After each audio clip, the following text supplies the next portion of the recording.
Қонақ жайлылық астарлы әңгімесі.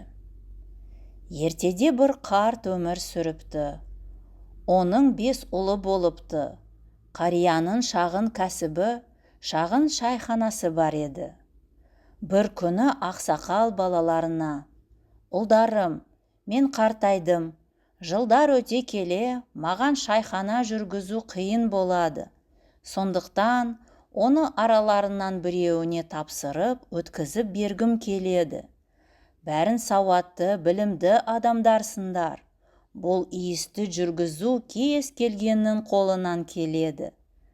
Бірақ бұл жұмыстың қуанышқа айналу үшін тек білімді ғана емес, сонымен қатар өте қонақжай адам болу керек.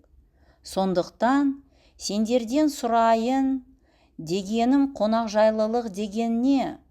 Оны қалай көрсету керек?» Үлкен ұлы: «Үлкен адам қонақжай болу керек. Ол кішіні қонаққа шақырады. Бұл кішіге үлгі болады», деп өз ойын білдірді. Екінші ұлы болса: «Керісінше, жасы кіші адам үлкенді қонаққа шақырады. Оның жасына құрмет көрсетеді». Үшіншісі: «Кім шақырады, ағасы ма, інісі ме, маңызды емес. Ең бастысы, жауап ретінде шақырған адамды сенде өз үйіне қонақ етуін керек. Бұлайша айтқанда, кері жауап беру».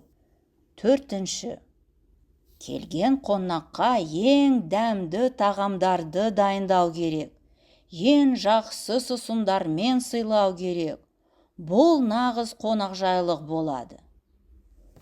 Кіші ұлы: «Мен әр жексенбі күні азық-түлік дүкеніне барамын.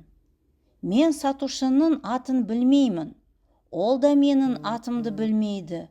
Бірақ біз бір-бірімізді көрсек, бір-бірімізді құшақтап үнсіз амандасамыз. Оның көзінде мен қалаулы қонақ екенімді байқаймын.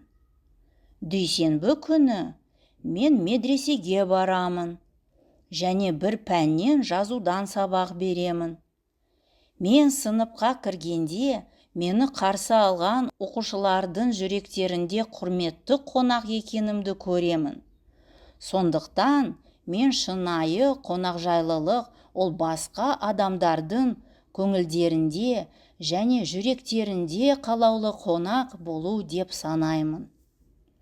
Кіші ұлының жауабына риза болған қария: «Ниеттерің таза болсын, өмірінің қонақтары тек жақсы адамдар болсын», деп шайхананы тапсыруды ұйғарыпты.